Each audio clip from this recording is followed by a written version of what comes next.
오후 들어 대구와 경북 대부분 지역에서도 장맛비가 시작됐습니다. 30에서 50mm 안팎의 매우 강한 비가 쏟아질 수 있겠습니다. 산사태로 도로가 통제되고 주민들이 미리 대피하는 등 크고 작은 비 피해도 잇따르고 있는데요. 예고 없이 쏟아지는 비, 때론 생명까지 위협하는 폭염과 태풍, 그리고 산불.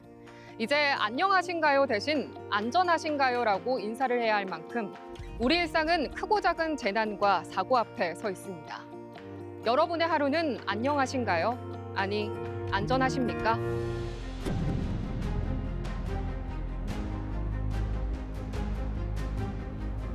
한순간에 마을이 물에 잠겼습니다. 급류는 담장을 무너뜨리고 사람들은 고지대나 마을회관 등 안전한 곳으로 급히 몸을 피했습니다. 2024년 여름, 김천, 안동, 영양 등 경북 지역 19곳을 강타한 기록적인 집중호우.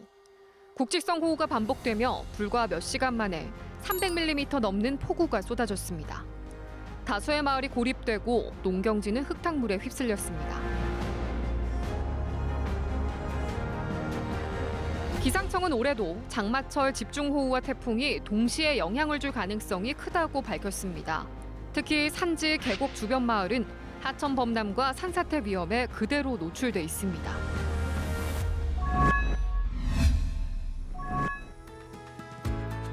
그렇다면 지금 우리는 어떤 준비를 해야 할까요? 첫째, 기상특보 확인입니다. 호우 예비특보가 내려지면 하천 주변 접근을 자제하고 비상대피소 위치와 대피 경로를 사전에 숙지해야 합니다. 둘째, 물이 들어오기 전에 대피해야 합니다. 물이 들어오면 위험, 움직일 땐 미리. 선제적 대피만이 생명을 지킵니다. 셋째, 공동체 중심의 훈련이 중요합니다. 실제 대피 훈련을 해본 마을과 그렇지 않은 마을은 위기시 생존율에서 분명한 차이를 보입니다. 기후변화는 한반도의 여름 풍경도 바꾸고 있습니다. 더 강하고 더 짧고 더 국지적으로 내리는 비. 예고 없이 닥쳐오는 위기 앞에서 결국 생명을 지키는 건 우리의 움직임입니다.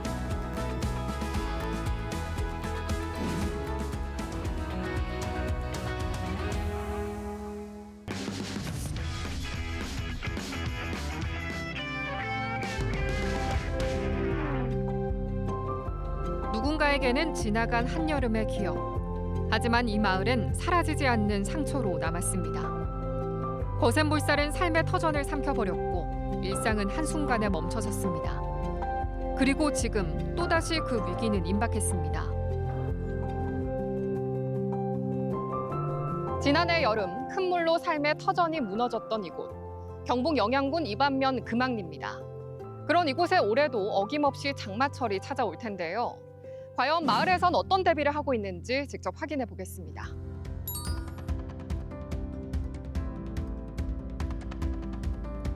평소엔 조용하던 산골 마을이 이른 아침부터 분주합니다.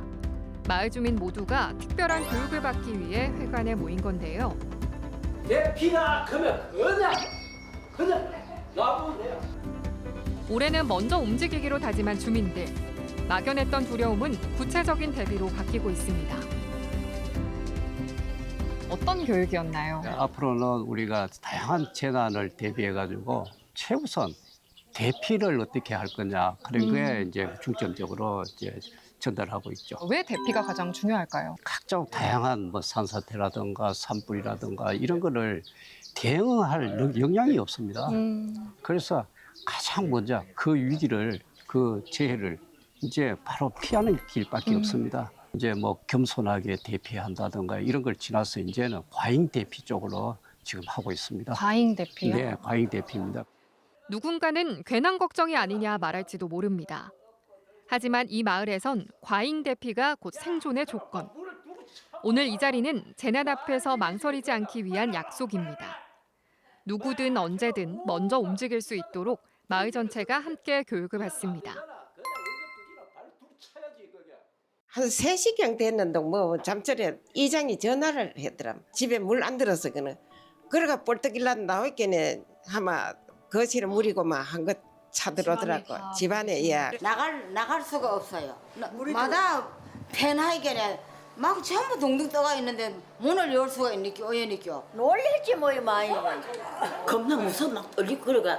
그래 손자는 그래도 건너가는데 나는 막 다리가 벌벌벌 떨렸는 게 건너가지를 뭐 하는 거예요. 그런 난리가 없습니다. 뭐 놀래가지고 뭐 정신도 없고 내가 85인데 이 정내 살도 그런 세상은 처음이래요. 마을 이쪽으로 해가지고 저 산 밑으로까지 물이 다 찼었거든요. 여기가 다 물이 찬 예, 거예요? 물이 다 차가지고 산사태가 나면서 나무가 산에 나무가 무너지면서 떨어져 나오면서 다리 네. 난간에 다 걸려갖고 네. 이쪽에 거의 물이 다 찼었죠. 그래가지고 산사태가 일부 1차가 나가지고 그 끝나고 난 다음에 이제 마을 주민 수색 작전을 들어갔었거든요. 아. 그래 수색을 하는데 할머니가 거동 불편한 할머니가 계시더라고 집 앞에서 네. 나오지도 못하고 막 울고 계시길래 제가 그때 가가지고 할머니를 업고 나오는 도중에 또 산사태가 또 일어나가지고 그래서 긴박한 상황이 좀 많이 그랬죠. 위험한 순간 할머니의 생명을 지킨 이웃이 다시 그 손을 잡습니다. 함께 살아남은 그날의 기억은 지금도 서로의 마음속에 따뜻하게 남아 있는데요. 주민 모두가 함께한 재난 대비 교육과 준비 덕분에 위기 속에서도 빠르고 정확한 대응이 가능했습니다. 당시 농작물은 쓰러지고 주택은 물에 잠겼지만 단 한 명의 인명 피해도 발생하지 않았습니다. 그 이면에는 경상북도만의 체계적인 주민 대피 시스템이 작동하고 있었는데요. 마을 단위로 대응 체계를 갖춘 경북형 주민 대피 시스템. 일상의 안전을 지키기 위한 실질적인 대응 전략입니다. 23년도에 유례 없는 극한 호우로 한 29분 정도가 돌아가셨습니다. 그때 보면 저희들 경북의 특성이 야간에 새벽 2시에서부터 5시 정도에 그렇게 하고 그다음에 저희들 위험하다는 산사태 취약 지역이 아닌 데서도 많이 발생했습니다. 그리고 고령자분들이 많아서 대피하는 데 어려웠습니다. 다시는 이런 일이 없도록 하기 위해서 가장 중요한 거는 저희들이 그 상황 속에 마을 주민 스스로가 우리가 대피하는데 핵심이 돼야 된다. 그래서 산사태 같은 경우 산이 울기 시작하면 20분밖에 골든타임이 없습니다. 그래서 마을 주민들이 스스로 조직해서 대피시킬 수 있는 체제를 갖추자 해서 일단 마을 주민 중심의 마을 순찰대를 저희들이 구축을 하게 됐습니다. 그런데 마을 순찰대가 구성되더라도 우리 경북도의 특성이 새벽에 위험해지는 거기 때문에 새벽에 비 오는 상황에 대피가 불가능하기 때문에 그래서 어둡기 전에 마을 순찰대와 함께 대피소로 합시다 요래해서 마을서 대피라는 이름으로 위험 상황이 본격화되기 전에 마을 단위에서 자율적으로 판단하고 선제적으로 대피하는 체계인 마어서 대피. 특히 새벽 시간대에 위험이 집중되는 경북 지역의 특성을 반영해 비가 오기 전, 해가 지기 전에 대피를 완료하는 것이 전략입니다. 마을 순찰대가 지금 저희들 한 2만 8천 명 정도가 구성되어 있습니다. 지역별로, 마을 단위별로. 그리고 저희들이 12시간 전에 사전 예보하기엔 위기 대응 센터가 준비되어 있고. 지난해 경상북도에서는 총 14차례 모의 훈련을 통해 5,688명의 주민이 마어서 대피를 실천했습니다. 기상 상황에 맞춘 사전 경보와 마을 순찰대와의 협업 덕분에 침착하게 위기를 넘길 수 있었습니다. 주민 여러분들은 신속히 대피 도움을 받아 금왕리 마을 해관으로 신속히 대피해 주시기 바랍니다. 집중호우 상황을 가정한 마을. 주민들의 모의 대피 훈련이 시작됐습니다. 경보방송부터 주민 대피까지 전 과정을 실전처럼 점검했는데요. 대피 도우미는 거동이 불편한 어르신을 돕고 주민들은 미리 정해둔 동선에 따라 마을 회관으로 이동했습니다. 마을 해관으로 대피하세요. 훈련은 단순한 연습이 아닌 위기 속 생명을 지키는 리허설. 이 작은 반복이 위기 앞에서 큰 차이를 만듭니다. 우선적으로 긴급하게는 가장 안전한 1차 대피소의 마을 해관으로 왔다가 호우 상황이나 좀 더 악화되면은 저희가 이제 따로 마을별로 2차 대피소가 지정이 되어 있습니다.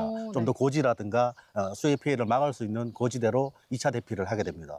그리고 더 심각한 경우가 왔을 때는 읍면에 위치해 있는 임시주거 대피소가 따로 지정돼 있습니다. 아. 그래서 3차 대피소가 되겠죠. 3차까지요? 그렇게 유기적으로 상황에 따라서 적절하게 대처하고 있습니다. 의성에서 대형 산불이 발생했습니다. 강풍을 타고 번진 불이 민가까지 덮치면서 인근 주민과 요양병원 환자 등 390여 명이 긴급 대피한 상태인데요. 지난 3월 22일 의성에서 시작된 대형 산불. 건조한 날씨 속에서 시작된 불길은 강풍을 타고 삽시간에 번졌고 인근 지역에까지 큰 피해를 남겼는데요. 그리고 지금 해당 지역은 산사태 위험지로 분류되고 있습니다. 산불이 끝난 자리에 또 다른 재난이 겹쳐지는 상황. 기후변화는 이제 단일 재난을 넘어 하나의 재난이 또 다른 위험을 불러오는 복합 재난의 시대를 예고하고 있습니다. 비가 온다든지 요번에 태풍이 뭐 갑자기 하나 내려오면은 저기 그 물이 좀 모여가지고 한 군데로 내려오니까 이걸 다 쓸어본다고. 그게 굉장히 위험하죠. 이 집이 요런데 산 자체가 내려온단 말입니다. 이게.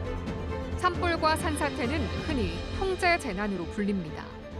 발생 원인과 시기는 다르지만 한 재난이 다른 재난의 위험을 키우는 구조적 연관성 때문인데요. 실제로 산림청 연구에 따르면 산불이 난 지역의 산사태 발생 확률이 그렇지 않은 곳보다 무려 200배 이상 높게 나타났습니다. 사실 산불이 났다고 해서 산사태가 무조건 나는 건 아니지 않습니까? 그러면 산불의 어떤 것 때문에 이 산사태가 날 수 있는 가능성이 더 높아지는 건지 좀 쉽게 설명을 해주신다면요. 첫 번째 이유는 아무래도 나무가 저렇게 고사되기 때문입니다. 나무는 뿌리가 있죠. 네. 이제 뿌리가 실제로 흙을 잡아주는 앵커 역할을 하게 됩니다. 그런데 이렇게 나무가 타버리게 되고 나무가 죽게 되면 네. 그것이 약해지는 거죠. 아. 그리고 이렇게 높은 비탈면에서 잡아주는 게 없이 바로 비가 오면 흘러내리게 되는 겁니다. 두 네. 번째는 산에 산불이 났을 때 재가 있을 겁니다. 네. 그 재가 방수막 역할을 합니다. 그래서 비가 오면 그대로 흘러내려 버립니다. 더 속도가 빨라지는 거죠. 때로는 잿물이 없고 다 타버려서 아무것도 없을 수가 있습니다. 네. 그러면 비가 내려오면은 그대로 빗물이 땅을 파는 거죠. 계속 지속적으로. 그렇게 되면 흙탕물과 함께 쓸려 내려올 가능성이 높아집니다. 경상북도는 산불 이후 산사태 위험 지역을 집중적으로 점검하고 신속한 복구 작업과 함께 마을 순찰대를 운영 중입니다. 여기에 더해 2차 방제 공사 등 3중 안전망으로 철저하게 대비해 왔습니다. 원래는 저희들이 이 시스템을 하면서도 특히 한 두 군데 정도가 걱정을 많이 하고 있습니다. 네. 초대형 산불이 난 지역이 5개 시군에 한 9만 9천 헥타르가 타고 451개 마을이 대피 위험 지역입니다. 그래서 그 대피 위험 지역은 산사태 위험도가 작게는 10배, 크게는 200배까지 확대됩니다. 그래서 저희들이 3중 안전망을 구축하고 있습니다. 일단 산후의 지역에 저희들이 한 6,600여 곳을 집중적으로 점검해서 위험목하고 그다음에 이런 긴급 복구 체계를 지금 다 갖췄습니다. 네. 산위를 그렇게 하고 451개 피해 마을을 다 전수조사를 해서 132곳이 위험하다. 이래서 거기에다가 온벽하고 철망하고 이렇게 다 쳐서 132곳에 대한 공사를 시작해서 97% 정도를 했습니다. 그리고 나서 3중 안전망은 그래도 위험할 수 있으니까 저희들 마을 순찰대가 451개 마을에 1,600명 정도가 됩니다. 그래서 위험하면 바로 대피하고 대피하면 심리치료, 문화공연 그리고 대피한 횟수에 따라서 저희들이 물품도 제공하는 그런 3대 체계도 갖추고 있습니다. 바위 틈 사이 작고 여린 풀 한 포기가 힘차게 뿌리를 내립니다. 그 생명력처럼 우리 마을도 함께 준비한다면 더 단단해질 수 있습니다. 작은 다짐 하나, 작은 훈련 하나가 소중한 생명을 지키는 든든한 뿌리가 됩니다. 교육받아볼 좋은데 교육받아볼 좋아. 옮기가지고 나가지고 살라고 뭐. 피신부터 해야지. 누구라도 피신하자고 피신부터 해야지. 안전이 최고다.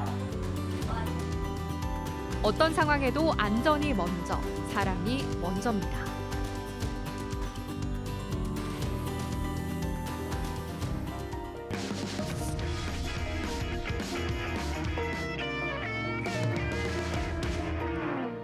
재해 대응을 과학적으로 분석해 홍수 위험 지역을 예측하는 전문가를 찾았습니다. 단순히 비가 많이 와서가 아니라 왜 그 물이 재산과 생명을 위협하게 되는지, 그 이면엔 우리가 미처 보지 못한 구조적인 실패가 숨어 있습니다. 저희는 홍수 피해에게 영향을 줄 수 있는 인자들을 그 위해성, 노출성, 그리고 취약성, 그 홍수 방어 4가지 구성 요소를 구성해서 이런 4가지 요소와 홍수 피해과의 관계를 AI를 이용해서 얼마나 영향이 있는지 그것을 정량화하는 연구를 했습니다. 위해성 같은 경우에는 이제 자연 현상 기반으로 했기 때문에 인간이 거의 건들 수 없는 그런 부분이지만, 우리가 말하는 노출성, 취약성 같은 경우에는 우리 인구의 집중도 그리고 자산의 집중도에 따라 영향을 받을 수 있습니다. 즉 우리가 이 본 연구에서는 홍수 피해액을 기반으로 저희가 AI의 홍수 위험도를 산정을 하였기 때문에 이렇게 인구와 자산이 집중되어 있는 도시에 이렇게 큰 피해가 발생한다는 그런 위험도가 나온 것으로 생각하고 있습니다. 지금부터 집중호우를 바라보는 조금 다른 시선을 만나봅니다. 크게 2가지 경우가 있습니다. 이 배수의 능력보다 강우의 크기가 더 컸을 때 그때 도시 침수가 하나 발생하고요. 이 배수되는 끝에는 결국 하천이랑 만나게 되는데요. 이 하천 수위가 이 배수의 위치보다 더 높게 올라와 버리면, 상승해 버리면 이 배수가 안 됩니다. 그러면 다 막히게 되는 거죠. 냉천 같은 경우에 처음 주차장에서 물이 안 빠진 상태에서 하천 범람이 일어나가지고 엄청 큰 인명피해가 발생했는데요. 그게 대표적인 도시 침수와 하천 범람의 2가지 피해 사례라고 볼 수 있습니다. 그렇죠. 우선은 강우의 강도가 예전보다는 훨씬 강해진다는 게 지금 많은 연구 결과로 나와 있는 상황이고요. 그리고 도시화가 되다 보니 아무래도 불투수층이 많이 늘어나게 됩니다. 도시에서 발생할 수 있는 내수 침수가 가장 대표적인 예인데요. 불투수층이다 보니 이 강우가 배수될 수 있는 공간이 우수광거뿐이 없습니다. 우수광거에 설계된 그 용량보다 강우가 더 많이 내렸을 경우에는 내수 침수가 발생하는 거고요. 또 배수 시스템이 아주 잘 돼 있더라도 최근 강남에 큰 침수가 발생을 했는데요. 쓰레기들이 그 배수 시스템에 모이게 됩니다. 뭐 담배꽁초, 나뭇잎, 온갖 도시에 있는 쓰레기들이 모이게 되는데, 그러다 보면 배수 시스템이 100% 활용되지가 못해요. 그럴 경우에는 침수가 훨씬 크게 발생할 수 있는 그런 위험이 있다고 볼 수 있습니다. 구조적인 대책, 그리고 비구조적인 대책이 있습니다. 구조적인 대책은 제가 강우가 많이 내리면 물리적으로 이 범람이나 침수가 안 되도록 하는 게 구조적인 대책입니다. 비구조적인 대책 같은 경우에는 그런 물리적인 방법이 아니라 어떠한 제도 개선이라든지 아니면 막 경보 시스템 이런 걸로 하는 건데요. 이 홍수 피해액이 많이 발생하는 지역은 구조적인 대책, 그리고 인명 피해가 많이 발생하는 지역은 비구조적인 대책으로 지역적 특성을 구분해서 홍수를 대응하는 것이 필요하다고 생각을 합니다. 우선은 가장 중요한 것은 이 자연에서 인간이 살기 때문에, 생활하기 때문에 발생할 수 있는 현상이거든요. 자연 현상을 우리가 제대로 하려면 이 순환이 잘 돼야 됩니다. 이 불투수층 같은 경우도 땅으로 들어가야 될 그런 강우들이 땅으로 못 들어가고 침투가 안 되고 밖으로 나오기 때문에 지금 이런 현상이 더 극심화된다고 생각합니다. 그래서 조금이라도 숨은 순환, 이걸 숨은 순환이라고 하는데요. 물 순환이 잘 될 수 있도록 우리가 조금이라도 노력을 해야 되고요. 도시에서는 침투량을 늘리는 게 좀 중요할 것 같고요. 이 침투량은 사실 지하수하고도 상당히 관계가 있습니다. 뭐 싱크홀 이런 문제도 있고 지하수 저하, 지하수의 저하 이런 말도 있는데, 사실 이거 침투가 안 되는 경우가 상당히 많습니다. 그래서 우리가 이제 물 순환이 잘 되도록 한다고 하면 여러 가지 우리가 이제 인간의 생활하는 데 훨씬 더 도움이 되고 그 안전을 더 확보할 수 있다고 저는 생각을 합니다. 기상이변이 일상이 된 지금, 위험은 더 이상 땅이 아닌 하늘에서 시작되고 있습니다. 폭우의 흐름을 읽고 그 징후를 미리 포착하는 일, 그것이 바로 재난을 막는 첫걸음인데요. 변화의 최전선에서 수많은 기상 데이터를 실시간으로 분석하며 위기를 감지하는 곳. 지금 기상 전문가의 한 수를 들어봅니다. 대구 경북이 다른 시군의 다른 시도에 비해서는 강수량이 좀 적어요. 대부분의 비구름 데들은 남서쪽에서 접근을 하고 있거든요. 전라도나 충청도, 또는 경상남도를 거치면서 그쪽에서 많은 비를 좀 쏟고 남은 부분들이 들어오다 보니까 1년 평균으로 따져보면은 강수량은 좀 적은 부분이 있습니다. 그렇지만은 좀 말씀드리고 싶은 거는 이게 평년 강수량이 적다고 해서 그러면 뭐 집중호우가 적으냐, 이거는 다른 개념이라고 받아보셔야 될 것 같아요. 여름철에는 그 대기 중에 수증기가 굉장히 많아요. 이것들이 비로소 내리려고 하는 그 과정에 보면 어떤 그 촉매를 역할을 할 수 있는 것들이 이제 필요를 해요.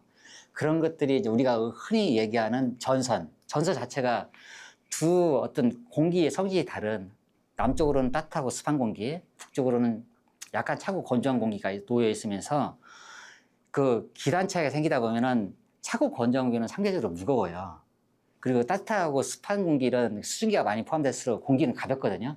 습하고 수증기가 많았던 공기가 위로 올라가면서 식으면서 이게 이제 구름이 형성되고 그러다 보면 이게 이제 비로소 떨어지는 거죠. 비가 이제 집중되는 경우에는 시간당 30에서 50mm 이상의 비가 빈번하게 좀 발생을 해요. 30mm 정도라고 얘기하면 흔히들 표현을 할 때 보니까 차 와이퍼를 최대로 이게 돌렸을 때 앞을 잘 보기가 어렵다라고 표현하는 분들도 있더라고요. 그 정도의 강수량이면 강도가 상당히 강한 거거든요. 뭐 이런 부분이 이제 예를 들어서 한두 시간 뭐 계속 지속이 되고 그러면은 도시면 어차피 이제 배수를 통해서 이제 물이 빠져나가야 하는데 양이 초과한다 하면은 이제 도로면을 따라서 저지대에 모일 수도 있고요. 산간 계곡 같은 경우는 뭐 산사면을 따라서 비가 쭉 내리는데 그게 이제 계곡 따라서 다 물이 모일 거 아닙니까? 그리고 소하천도 마찬가지고 작은 하천강 같은 경우도 뭐 그 어쨌든 물길이 적었다가 갑자기 비가 내리면은 양이 급격하게 증가할 수가 있습니다. 그래서 항상 좀 조심하실 게 뭐냐면은 항상 최신의 예보를 참고하시되 잘 알아두는 것도 중요합니다. 내 주변을. 짧은 시간에 강하수가 내렸을 때 피해가 좀 많이 나타나고요. 이제 문제는 뭐냐면은 이게 대비 시간이 많이 짧다는 거죠. 그렇기 때문에 저희들이 예보를 하고 그 다음에 상황이 안 좋으면은 그 사전에 이제 예비특보를 호우주의보 가능성이 있습니다 해서 예비특보도 발표하고 있고요. 피해가 발생할 가능성이 있습니다 할 때는 저희가 호우특보도 발표합니다. 뭐 기상특보 종류의 하나죠. 호우특보를 발표하고 아무래도 이제 집중호우에서 짧은 시간에 많은 비가 내리는데 이제 인명피해가 좀 중요하잖아요. 그래서 주의해야겠다는 그에서 출발한 것이 호우 긴급 재난문자라는 것을 작년에 이제 시범적으로 했고 계속해서 10월 이후로는 저희가 10월 15일 이후로는 정식 운영을 하고 있습니다.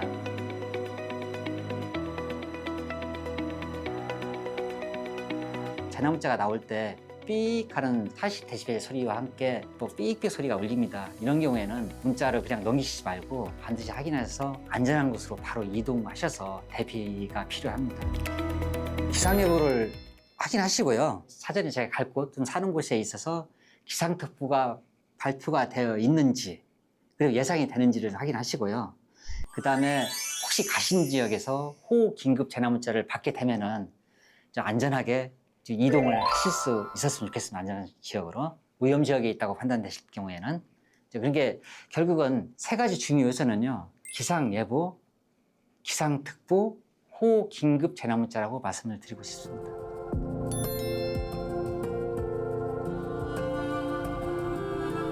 지금 이 순간 우리가 실천할 수 있는 작은 안전 습관은 무엇일까요? 안전은 결국 내가 먼저 움직이는 것입니다. 오늘처럼 서로의 안녕을 묻고 훈련하고 조금씩 대비한다면 재난 앞에서도 우리는 조금 더 안전해질 수 있습니다. 여러분의 오늘은 안전하십니까?